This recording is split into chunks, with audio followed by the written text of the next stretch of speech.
and welcome to this episode of the Whamcast. I'm your host, Joel Madeline, joined by our co-host, Lou Cooper. How are you doing this week, Lee? I'm good, thanks, Joel. How are you? Yeah, I'm alright. Had a busy week? Yeah, it's been relatively busy. You know, the usual, just working hard. Last couple of weeks before we finish school. Yeah, not too long left. So this week we've got a very special guest. We've got Miss Stirling from Biology. Hello, everyone. It's nice to be here. Thank you for inviting me. No problem. Just quick before we begin, just another notice. We're looking for new hosts, so if anyone would like to apply, just send us an email application of any details, experience, or even if you just like to do it with no experience at all, just let us know, and we'll try and organise it for next year, because we want the Whamcast to carry on. I think Miss Stirling definitely wants the Whamcast to carry on, don't you, Miss? Of course I do. Of course. Anyway, Miss, so how's your week been? It's only this week has been wonderful. Obviously, we've got a dress down day today. I'm looking forward to taking part in the cycling at lunchtime. Yes. Obviously raising money for a very good cause, and yes, just like yourself. So I'm looking forward to my holidays. I must admit, it's a long term. This one. It has been a long term, yeah. You going plans for Easter break? Not very much, no. To be honest with you, I've got a little boy, so just keeping him entertained. I know we're going to be offering study support in the Easter holidays as well, so I'll be involved in that for anyone that's wanting to come in and get an extra bit of help prior to their exams. It's perfect, yeah. No, it's great. Science. Science, yeah. Isn't it a wonderful, wonderful subject? I love science. What was it that kind of got you into science teaching? Was it? I think I always really enjoyed it in school. It was just one of the subjects that I kind of really gravitated to. It wasn't necessarily the one that I was best at. There were aspects of science that I was quite good at, but I was probably better at things like English and history. But I just really enjoyed science. I was really lucky to have some really good teachers when I was in school. In the sort of first and second year, I had some great teachers that were just like really enthusiastic. So when I went into third year, I took all three sciences, and that was me. I just find it really interesting. I find it really fascinating. It's just something that kind of clicks with me, and it always has. I was really lucky to have a really good teacher, specifically for biology. All of my teachers were good, but my biology teacher was the one that kind of inspired me the most. Just really got me passionate and enthusiastic for a subject that I thought was really interesting. Yeah, sounds pretty good. I guess I don't know. I've never really done science beyond kind of third year, so it's different because it's living back in this apartment and kind of seeing everyone, and I suppose it really depends on your own kind of opinions. Well, everyone's got different things that they're into, but I think that can be shaped a lot by the teachers that you have. You know, I mean, I appreciate that for some kids I might be a really great teacher. For others, they might not click with me as well. I've had that experience in the past myself, but you know, it's just about finding what you're interested in, and it might not be science. There's loads of subjects out there. There's so many different things to learn about. But if you can find someone that really makes you enjoy a subject, then that's, you know, as teachers, that's really what we want to do. We teach because we're super enthusiastic. You might notice, but I say especially science teachers, but we are definitely geeks for science. You know, and we love it and we find it fascinating. We just want to share that with you. And hopefully that will connect with some people. But science isn't for everyone in terms of enjoying to study it. But science is for everyone in terms of understanding the world around them. So there's obviously ways that we can all get you're just saying there about some students not exactly, you know, having the best relationship with you. What was your relationship with your advanced higher biology teacher? How did that go? Because I'm simply there might have been a little bit of pre-chat to this. So no, I was very fortunate that for my biology education up until higher, I had a teacher that I absolutely adored. He was just a wonderful man. His name was Donald Manson. Give him a shout out. He's just inspirational. He just told loads of really interesting stories. He's had a really interesting life, and he just made it really engaging. So by the time I'd got to the end of fifth year, I'd already decided, well, I'd wanted to do medicine going into fifth year. Realised I was never that academic to get those qualifications. But I love biology, so I knew I wanted to keep doing it. And it was around about that time that I thought about sort of going into teaching.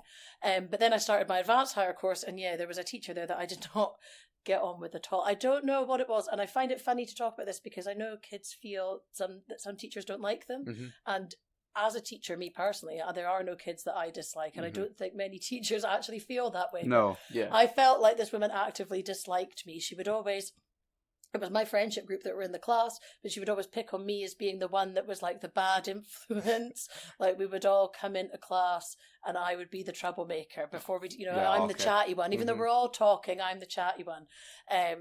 Or if she caught me doing anything that technically I shouldn't be doing. I think I had an extra person in my car once when I was driving down the street, and she went absolutely mental at me. But I know if it had been one of the other kids in the class who she actively seemed to like, she wouldn't have been like that. So we just didn't get on at all, and we just didn't click. I was very fortunate that I really liked biology by that point, because I know that if I'd had that relationship with her prior to that point, I would have probably been put off a subject. So for me as a teacher, that's one of the things that I think is really important. I don't necessarily need to be liked by all my pupils. That doesn't put me up or down. But I think it's important that you at least try to show them that you care and that you're not biased in favour of anybody else. It still, it doesn't upset me. That would be the wrong word to say, but it's something that I haven't forgotten from school, and it's not a nice thing to have to remember from school either, and I think it does leave a lasting impression. And you left quite a lasting impression of her as well in your biology exam, was it? Well, yes, apparently so. She still talks about me to this day, although she's long retired now. But if she does come across any pupils from Melbourne that know me, she often complains. But I've come to the conclusion that it was because I did a naughty thing in my exam. So having had this poor relationship with her, I didn't really learn anything over the course of the year, and I'm not necessarily blaming her entirely. That is 90% me, I'd like to say. But when I got to the exam, I didn't know anything. So I basically you had to stay in for half an hour. So I took that time just to write a letter to the examiner explaining that the reason that I didn't know anything was because of my relationship with this horrible teacher. And it kind of dawned on me recently that probably back in the day, there weren't a lot of people that marked those exam papers. So quite a tight circle. Yeah. Well, I know she wouldn't have marked it because that's not how it works, but I get the feeling that the reason that this resentment still, because I don't think I was that important. No. But this resentment may still carry is because probably someone told her that I wrote that letter. I would love to see her again, to be honest, and have a conversation with her, because I think, we haven't seen each other for 20 years now. I'm sure we're both very different people. Yeah, definitely. And so you say going into people's exams kind of in the next month or two, you say not to do that stunt them again. I would really hope that you would be prepared for your exams and actually be able to answer the questions. If not, then maybe a nice letter, but no blame on the teacher. No. Especially not your advanced biology students. No, definitely not. Because I do mark advanced higher. Yeah, no, I mean, hopefully no one's going to be in that position. I would like to think, especially not because of poor relationships with the staff, because I think, on the whole, all the staff here, from my point of view anyway, are absolutely wonderful. And I don't think they would want to think that they had that impact on a pupil that teacher had on me. Joel, would you say that you've had any teachers who've left like a lasting positive relationship? Hopefully a good couple of them if they're listening to the podcast. I know lots of people, Miss Stirling, know you as like the singing teachers. You're not. I'm not going to sing here. You don't have to sing here. But is there any background behind it, or? No, I think. Well, do you know what? If I'm honest, I think it's probably an anxiety thing. Sometimes I don't like silence. I find it uncomfortable. I've always found it uncomfortable. So, which as a teacher is sometimes quite funny, because it took me a long time in my career to actually allow kids to sit in silence and work, and even now I still struggle with it a little bit. You'll know Joel. Joel was in a lovely third year class, and he's been in other lovely classes of mine too, but they were a very quiet class. I'm very studious, and for me I found that really, I don't know why I can't hack it, but I think when there's a silence, my brain just doesn't like it at all, so I just fill it with song. I've always done it. I like singing, I do enjoy it, but I think that's why it's so continuous. That used to be the same with Mr. McDermott before he left. He set a task where guys got 15 minutes work in silence, and before long he'd be humming along, or he'd start singing a song while something's on. I just want to be involved. I do. I enjoy it, and I just want to get stuck in, and I don't like sometimes sitting back and not being involved. But I've learned that I've been teaching for a while that sometimes it's okay just to sit back. But yes, I do sing a lot. It's just generally what my brain does. I'm very perceptible to earworm. I've had one song going around my head all day, and it doesn't get out. I kind of feel like I'm getting it out of my head, but Because like those like bikes down there and the music on, I've had some songs just ring my Just head round, up. yeah, until you hear the next one. Yeah, and but then you're until on the to next that, one's on, and then it's stuck. you hum along to the next kind of one that gets stuck in your mind. So we'll see what they're playing at lunchtime Yeah, then. that's I'll have that cool. stuck in my head all afternoon. I do sometimes, well, once you're in study leave for the prelims, I got a bit bored, so I started like singing random songs to see if it would make its way around. Okay, So yeah. that's the scientist in me, things like the Mario Kart theme tune and things, Oh. just to see if anyone had it in their head at the end of the day. But yeah, so that's that. I like to sing. Yeah, and another kind of question I like to ask teachers and departments is, say, Mr. Kroll came up and it's like, you got an unlimited budget. How would you not improve, but how would you change the biology department? Or another one I looked at is like the curriculum as well. Do you want to change anything as well? Like I do like the way that the curriculum has gone. It's obviously been brought a lot more up to date. It's a lot more relevant science, but then science moves on so quickly, it kind of has to do that. So I know there's been a lot more changes in science in terms of the curriculum, but I'm really enjoying it. There's so many areas of biology that you never have time to teach everything. And you certainly don't have time to teach everything in depth. I'd like to do a lot more sort of embryo development stuff higher up the school in a lot more depth.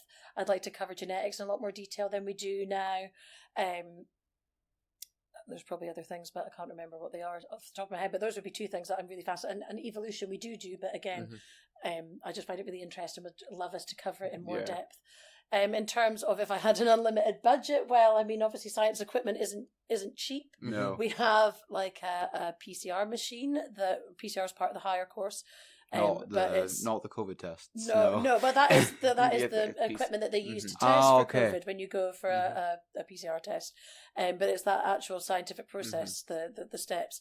But we've got like an old one from the 80s because they are ridiculously expensive. So we just kind of have that to it's huge. So I would definitely have desktop PCR machines. There's a lot more practical I would probably put in there, but a lot of the resources that you need for some of those practicals are quite expensive. And for a school that's our size, when we've got 4 or 5 higher classes, for example, it's just not feasible to do it across that number of children. So things like bacterial transformation, where you can put a glow-in-the-dark gene inside bacteria, then transfer it from the jellyfish into the bacteria and things, that would be a really great practical to do. Yeah, that'd be quite interesting. Yeah, just we can never have enough equipment. I love a lot of the Pasco stuff that we do with the data loggers and stuff, and probably get away more, go and actually see, because biology is one of those things, it's a real world observable thing, so get away and do those things, go to places absolutely. if it was unlimited, we'd go to places like the Galapagos, we'd go to Madagascar, we'd go to all these amazing places, the Great Barrier Reef, just see all these things. That would be wonderful, and I do hope in the next few years that we will maybe organise something like that. Obviously COVID has put a bit of a pain in that, and having a baby means I'm not really wanting to go away for weeks at a time, but it is something I would like to bring in the future. The French department is nice, they're going to Paris, and there's so many places we could go, and so much we could do, and I would be right into those kind of things. Absolutely. But no, I suppose with science, there's many experiments you've wanted to do, but obviously you can't because you're in a school and size and stuff. Is there? I think that would probably more apply to the chemists, to be fair. That's what I was thinking. Maybe I was thinking ahead is maybe blowing more, stuff. Yeah, more kind of like something involving francium or something. Chemistry. Yeah, no, I don't. I mean, there's not. We're very lucky, I have to say, in this school that we typically get to do the majority of things that we would want to do that I suppose are relevant. So I guess there's maybe things that we might want to do that aren't relevant, but no, off the top of my head, I can't think. We are very lucky. If we want to do it, generally we manage to do it in some way, shape, or form. So,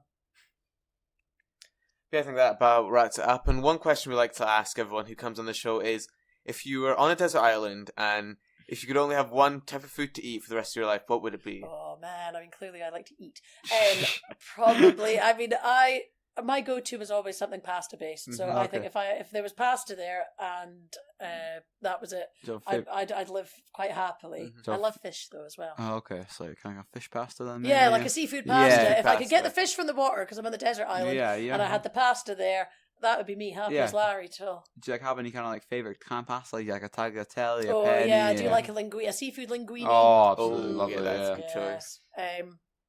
Or just no, any shape really. Bows are, I don't know why. Pasta doesn't taste different in different shapes, but I like bows. I'm just going to go out there and say it. No, yeah, like it does seem weird, but like they don't taste different at all. But they're different. it does. Aren't Yeah, they? Like, yeah. I It's like the literally have texture, got like like the 3 or shape. 4 different types of pasta in my cupboard, and I will select one purposefully. Absolutely, and now you find you get different coloured pasta as well. Yes, well, I like the tricolour Yeah, pasta, yeah. like the green and the orange, but that's Yeah, another yeah. one that I quite enjoy. Yes.